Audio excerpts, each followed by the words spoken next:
Students chapter number 11 का आज हमारा एक और इम्पोर्टेंट लेक्चर इस वजह से है, इसमें हम डिस्कस करेंगे शॉर्ट क्वेश्चंस।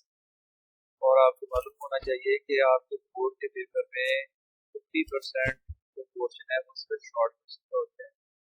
इसलिए शॉर्ट क्वेश्चन को कैसे अटेम्प्ट करना है, ना तो इसमें इतना शॉर्ट करना है कि आप नंबर काट दें, और ना ही क्वेश्चन को बहुत ज़्यादा एक्सटेंड करना है ताकि टाइम की बचत हो सके। ये to the point short question क्या लिखने होते हैं, इसलिए ये मैंने समझा चैप्टर के लॉन्ग क्वेश्चन न्यूमेरिकल के साथ साथ शॉर्ट क्वेश्चन भी आपको प्रैक्टिस कराई जाएगी। तो question number 1, define loudness of sound. Loudness is the characteristics of sound by which loud and clear sounds can be distinguished। ये यानी साउंड की वो प्रॉपर्टी या कैरेक्टरिस्टिक्स है जिसकी बेस पर लाउड साउंड में और क्लियर साउंड में डिफरेंशिएट किया जा सकता है। Question number 2, on what factors does the loudness of sound depend?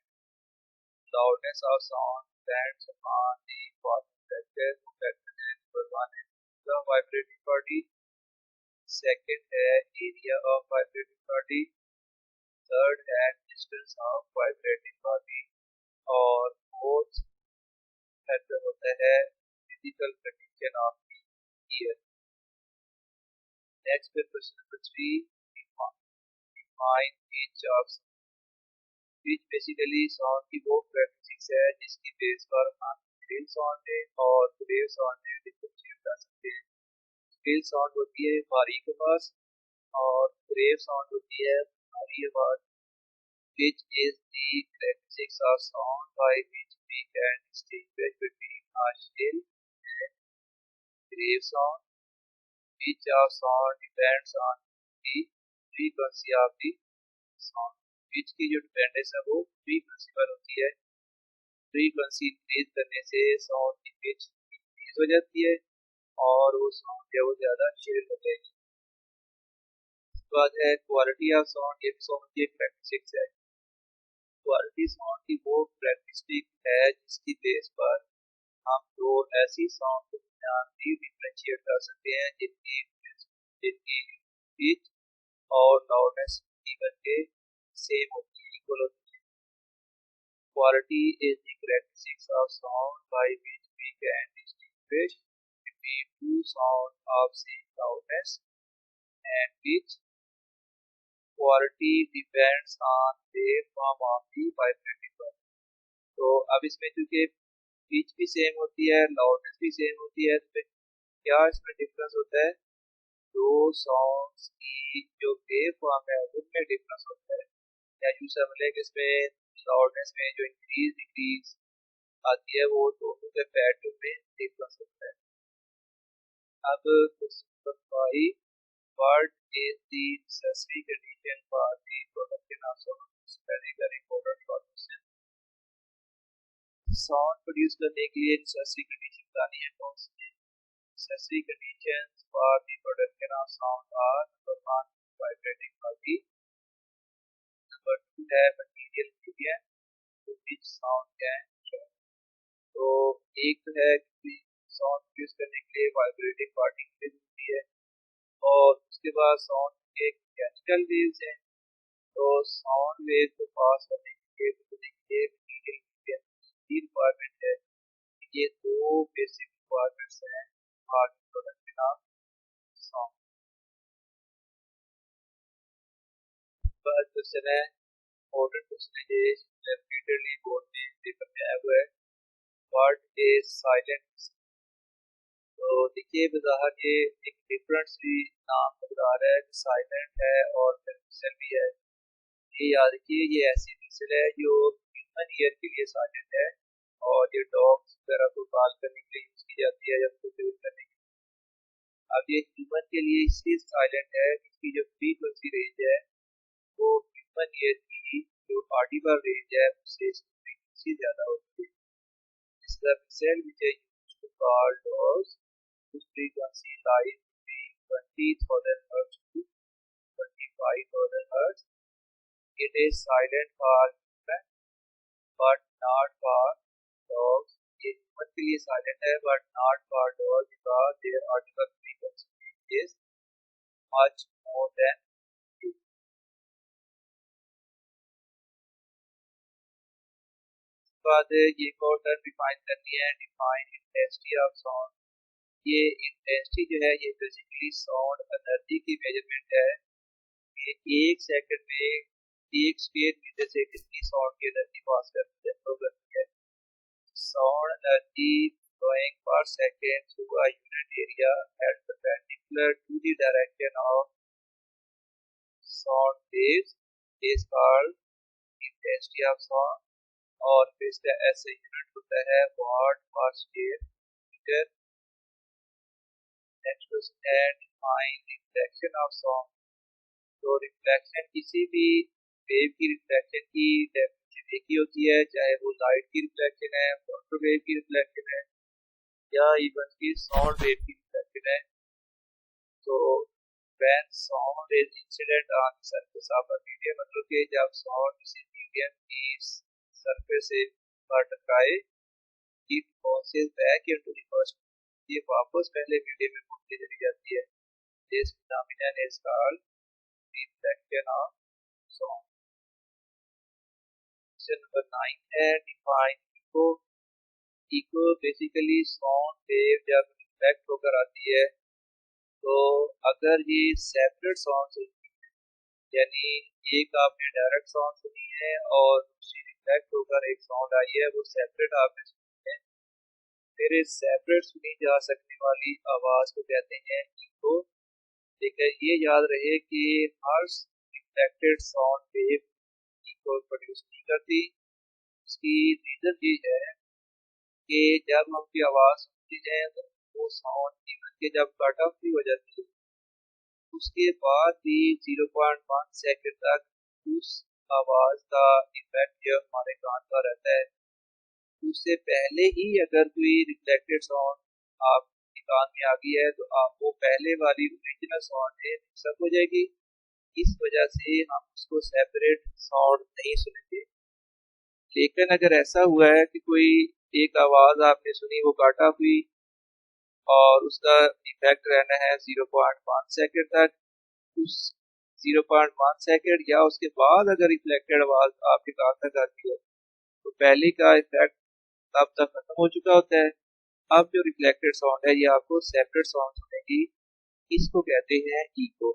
तो ये ज़हन में रखें कि इको जो है वो रिफ्लेक्शन से प्रोड्यूस जरूर होती है लेकिन हर रिफ्लेक्टेड साउंड इको नहीं हो सकती।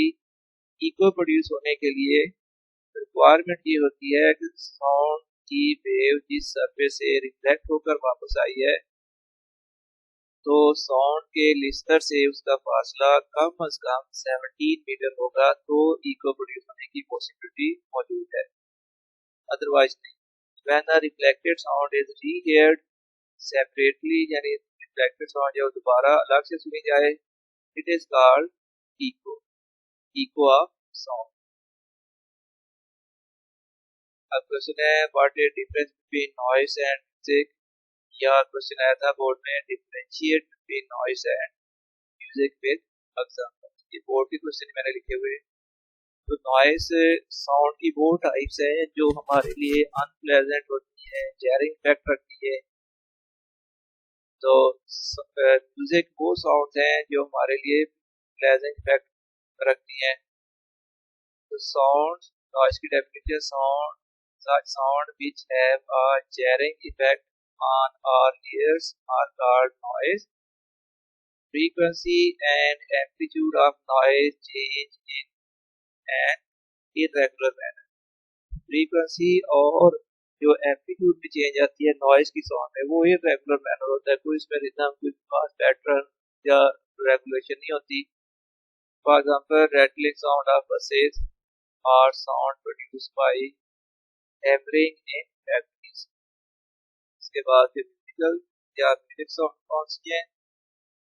Such sound which have pleasing effect on our ears are called music या musical sounds, और इनमें frequency and amplitude of music change in a regular manner.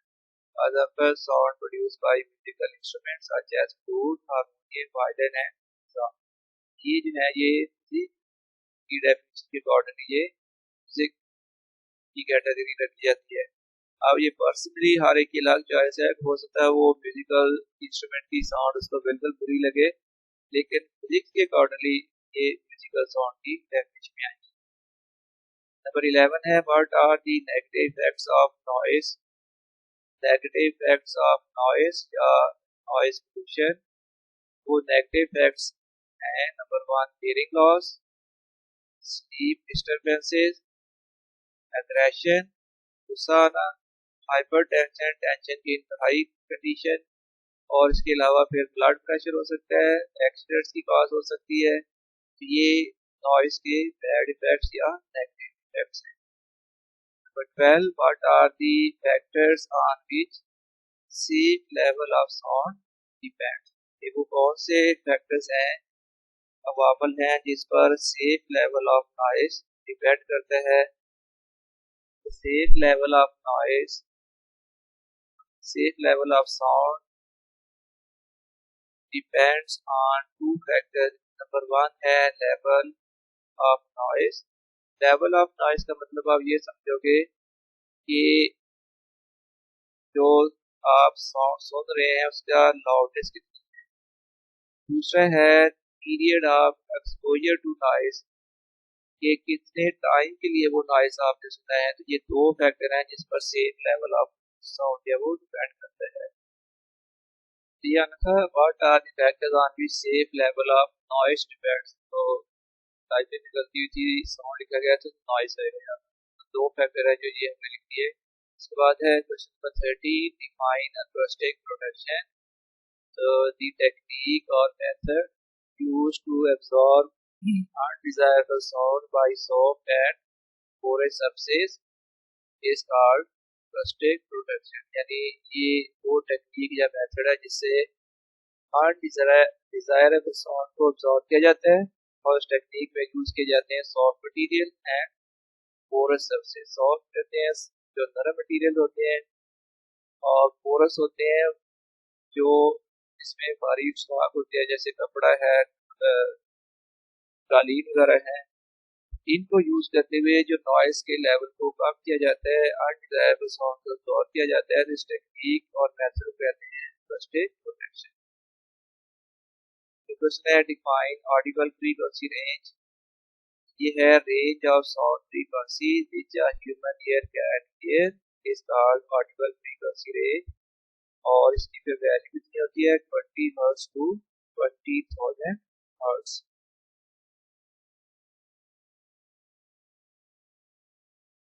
ये तो हो गया audible frequency range.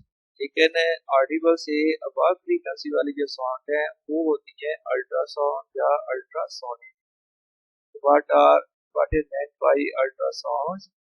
Sounds of frequency higher than 20,000 hertz which are inaudible to normal human ear are called ultrasounds or ultrasonic। और फिर हमारी audible frequency की minimum value से कम जो साउंड फ्रीक्वेंसी है वो होती है इंफ्रासाउंड।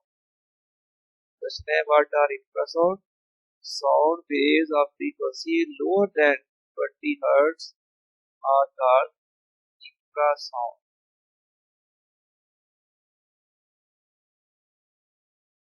का क्वेश्चन है what is the effect of the medium on the speed of sound? Is in which medium sound travels more faster, air, solid or liquid? Justify your answer। देखिए speed of sound के लिए general formula है v equals to e over तो speed of sound depends on medium। Speed of sound in a medium is given by speed equals to v equals to e over rho।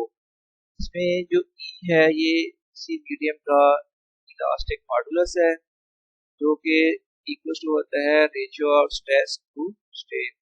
जबकि rho जो है वो है medium की density, so where E is the elastic modulus of the medium and rho is the density of the medium through which sound travels.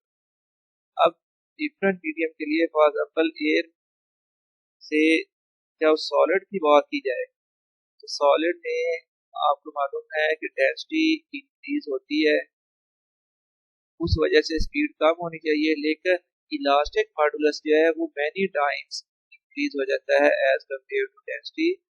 Therefore solids में air के मुकाबले में सॉलिड्स में ई ओवर रो फैक्टर जो है इसकी value ज़्यादा होती है एयर के मुकाबले में, इसलिए सॉलिड्स में जो स्पीड ऑफ साउंड है उसकी वैल्यू ग्रेटर है एज कम्पेयर टू एयर और गैस।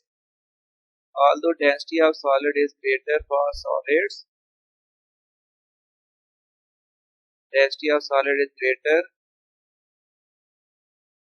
than आएगा gases,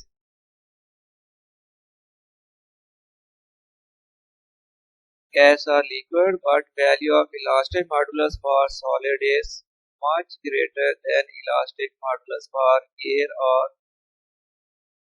liquid. That is why speed of sound is greater in solid than in air and liquid.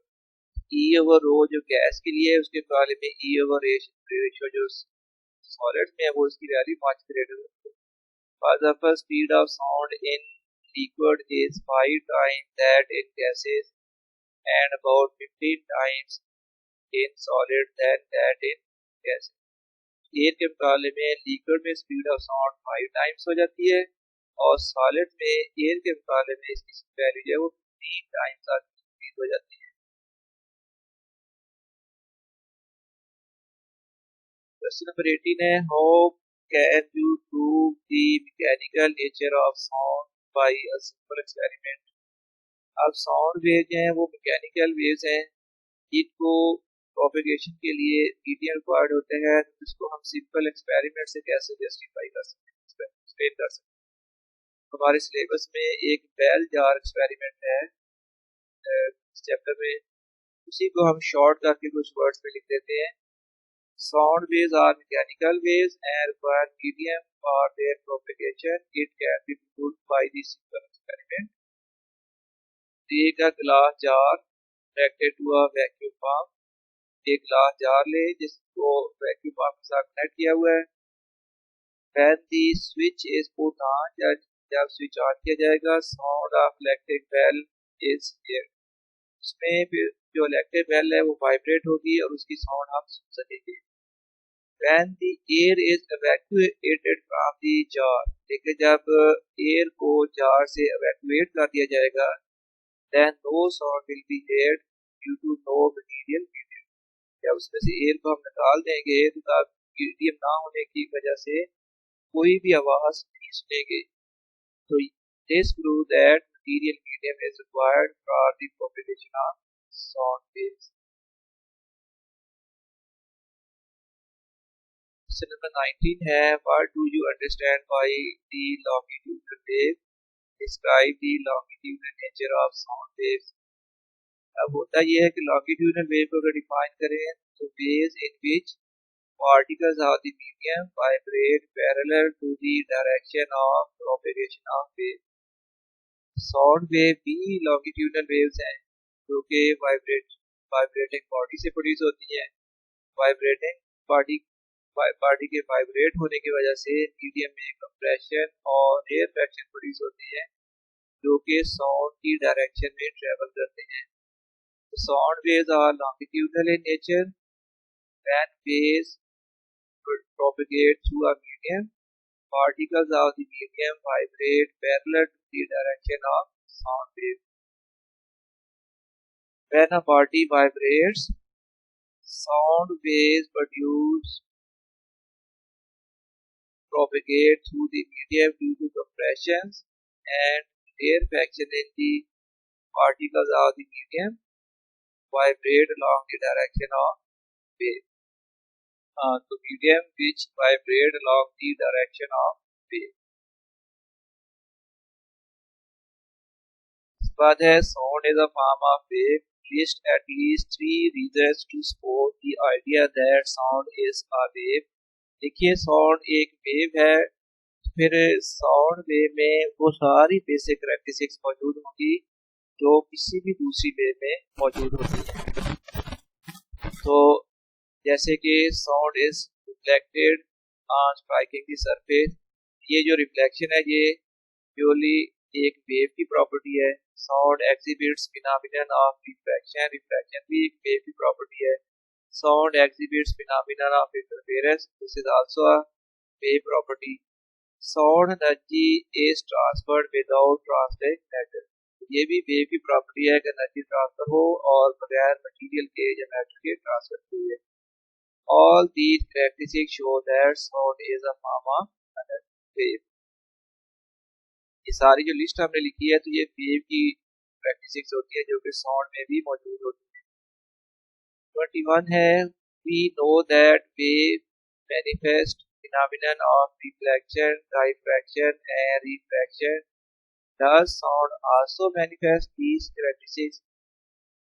तो चूंकि साउंड भी एक वेव है तो जो वेव की बाकी कैरेक्टरिस्टिक्स है रिफ्लेक्शन, डाइफ्रैक्शन, रिफ्रैक्शन, वो सारी की सारी साउंड वेव में भी मौजूद है। Yes, sound waves also exhibits the phenomenon of reflection, diffraction and refraction like any other wave. Question number 22. What is the difference between loudness and intensity of sound? Derive the relationship between the two. पहले हमें differentiate करने के लिए दोनों को define कर लेते हैं। Loudness is the characteristics of sound due to which we differentiate between loud and clear sound. It depends on amplitude, area, vibrating body and distance of the vibrating body. इसके against intensity जो है ये basically sound energy की measurement है। Intensity is the sound energy passing per second through a unit area held perpendicular to the direction of propagation of sound is. Loudness L of sound is directly proportional to intensity of sound. Logarithm of intensity I. L directly proportional to log I. L equals हो जाएगा K log I where K is proportionality constant. ये loudness और intensity दरमियान relation है। 23rd है, what is meant by term intensity level of sound? Name and define the unit of intensity level of sound. पहले देखिए intensity level होता है difference between loudness of unknown sound and loudness of faintest audible sound is called intensity level और sound level। और intensity level का formula होता है K log I over I not.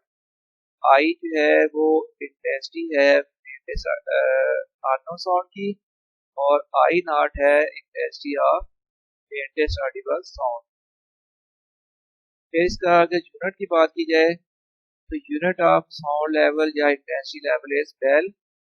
If intensity of unknown sound यानी I की वैल्यू intensity of faintest audible sound यानी I naught के मुकाबले में 10 टाइम्स हो जाए फिर ऐसी इंटेंसिटी लेवल का यूनिट हो जाएगा 1 bell. If the intensity I of any unknown sound is 10 times greater than intensity I naught of the faintest audible sound, then intensity level of such sound is taken as bell, as unit called bell. Value of constant of proportionality in this case is equal to 1. The intensity level equals to 10 log I over I naught bell. Question number 24. What are the units?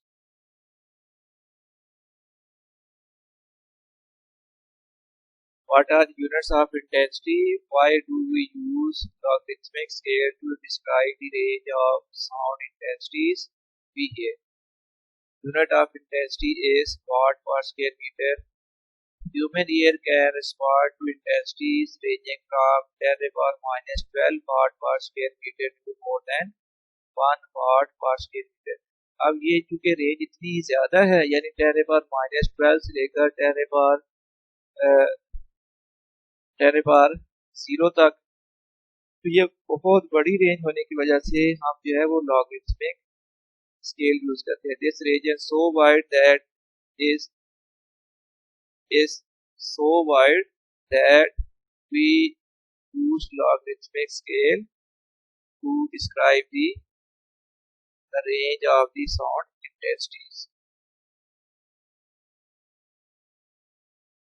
Question number 25 है इसके बाद what is the difference between frequency and pitch? Describe their relationship graphically. So number of waves passing through a point in 1 second is called number is called frequency.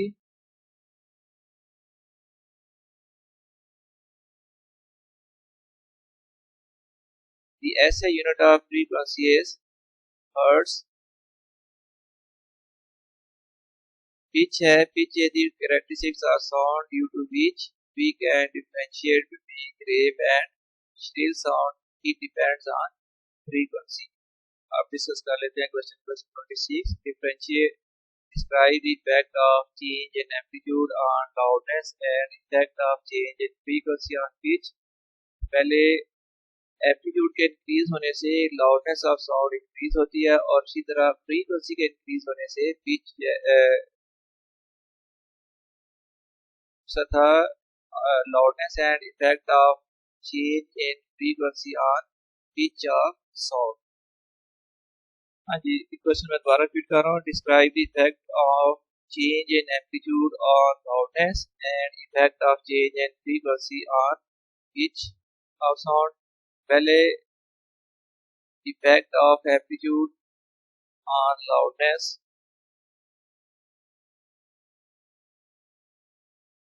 So by changing the amplitude, the loudness also changes. When amplitude of sound wave increases, loudness increases and loudness decreases with decrease in amplitude.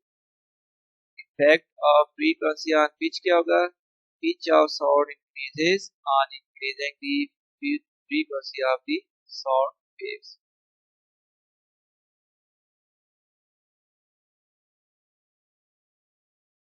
Question है, if pitch of sound is increased, what are the changes in forming frequency, wavelength, phase, velocity, amplitude of the wave?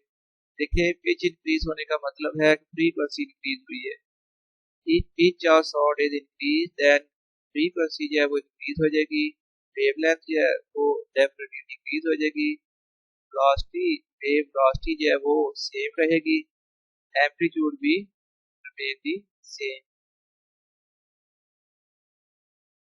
28th है, we clap or speak in front of a building while standing at a particular distance. We rehear our sound after some time. Can we explain how does this happen? ये echo का basically question पूछा गया है. We rehear sound due to the effect called echo.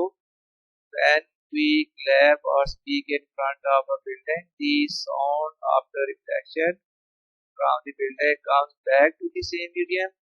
We rehear this reflected sound. To observe the echo, minimum distance of the obstacle should be 70 meters. Question number 29 है, what is audible frequency range for human ear? Does this range vary with age? So range of frequencies which a human ear can hear is called audible frequency range.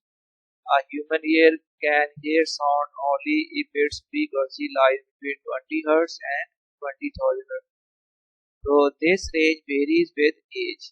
Age के साथ जो upper limit है वो decrease होती है. Audible frequency range decreases with age. Upper limit जो है वो decrease हो जाती है.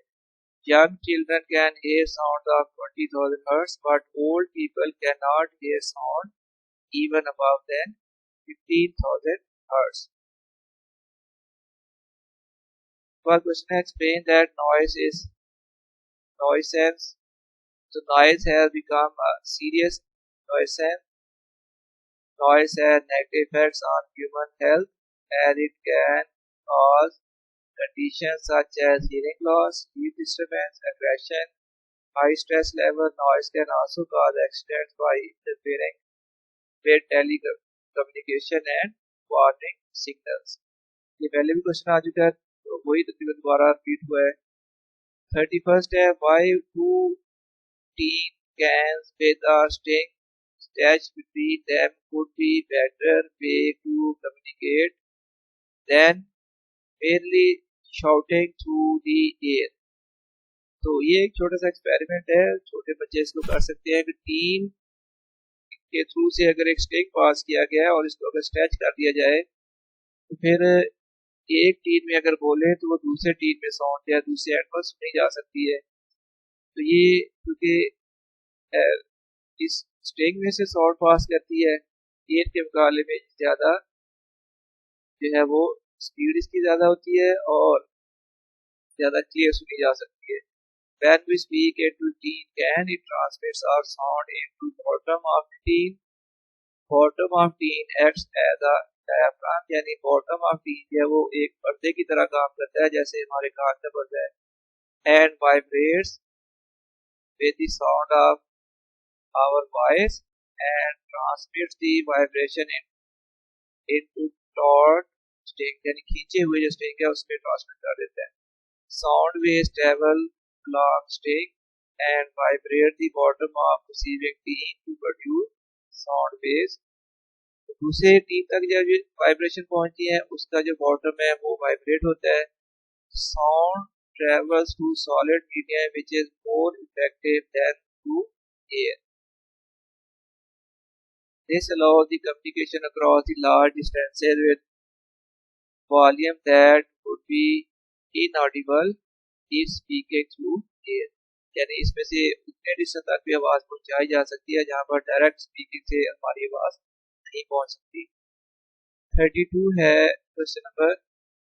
We can recognize person speaking with the same loudness from their voice. How is this possible? तो ये जो पॉसिबल होता है ये आवाज़ की एक प्रॉपर्टी कैरेक्टरिस्टिक्स है जिसको कहते हैं quality of sound. We can recognize person speaking with same loudness with their voice due to practicing the sound called quality of sound. 33 है फिर you can listen to your friend around a corner but you cannot watch him or her. Why? Sound waves are diffracted by corners of wall due to their large wavelength, but light waves cannot diffract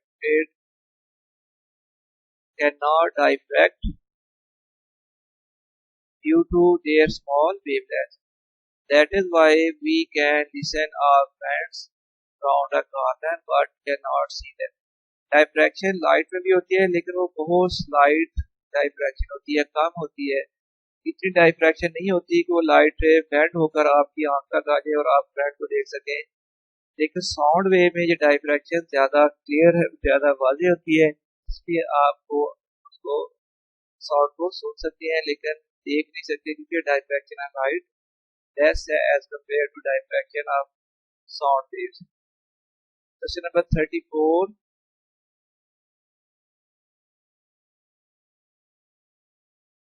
Why must the volume of stereo in a room with wall carpet be turned higher than in a room with a wooden floor? ये जो carpets वगैरह होते हैं ये sound wave को absorb करते हैं. ये इसकी रीजन है. The carpets and other soft materials in the room absorb sound waves. That is why sound volume is kept higher. On the other hand, wooden floor deflect the sound waves and produces reverberation, so volume of stereo is kept low. Question number 35. A student says that the two terms speed and frequency of the wave refer to the same thing. What is your response? ऐसा नहीं है, ये same things नहीं है, different है. तो speed and frequency of wave do not refer to same thing. Speed of wave does not depend on frequency. Sound की जो वेव की जो स्पीड है वो फ्रीक्वेंसी पर डिपेंड नहीं करती, but it depends on the nature of the medium. Two people are listening to the same music at same distance. They disagree on its loudness. Explain how this could happen. इसकी वजह होगी उनके physical condition of ear different है, इसलिए different लोगों को loudness different सुनाई देगी due to different condition of ears. Human ear for different peoples have different physical condition and show different sensitivities for loudness. That is why the two people listening to the same music at same distance disagree on its loudness. 37th है, is there any difference between echo and reflection of sound? नहीं. इससे पहले भी ये question हम discuss कर चुके हैं, बिल्कुल डिफरेंस है. इको तब हम कहेंगे जब रिफ्लेक्टेड साउंड ही हियर हो तो फिर इको भी, अदरवाइज इको नहीं होगी. Reflection of sound is the process in which sound waves are incident on the surface and bounce back to the same medium. If reflected sound is heard as a separate sound from the incident sound, it is called echo. Echo is produced due to reflection of sound waves. Echo can only be heard if distance of reflected surface is at least 17 meters from the listener. 38th है, will two separate 50 decibel sound together constitute a 100 decibel sound? They know two separate 50 decibel sound do not constitute a 100 decibel sound. Sound level will be 50 decibel if two sounds of 50 decibel are combined. तो combine होने पर भी उसका जो sound level or intensity level 50 decibel ही रहेगा. Why ultrasound is useful in medical field? Ultrasounds are used in medical field due to their high energy and frequency than audible sound waves. Ultrasounds are used to diagnose and different ailments. Diagnose the different ailments, यानी मुख्तलिफ बीमारी को diagnose करने के लिए use किया जाता है. They are also used to remove blood clots formed in the arteries. Define sound level. ये क्वेश्चन रिपीट हो गया है, पहले आ चुका है, हम काट देते हैं. Write down only names of characteristics of sound. ये भी पहले आ चुका था. ये सॉरी कर लेते हैं. Characteristics of sound are loudness of sound, intensity of sound, pitch of sound, quality of sound, noise and music. 41 है, why the voice of women is more shrill than that of men? वजह high pitch की वजह से voice of women is more shrill than that of men due to high pitch. What happens to loudness of sound when increase in its frequency? There will be no effect on loudness of sound if frequency of sound is increased. इसके साथ ही इजाजत दें मुझे.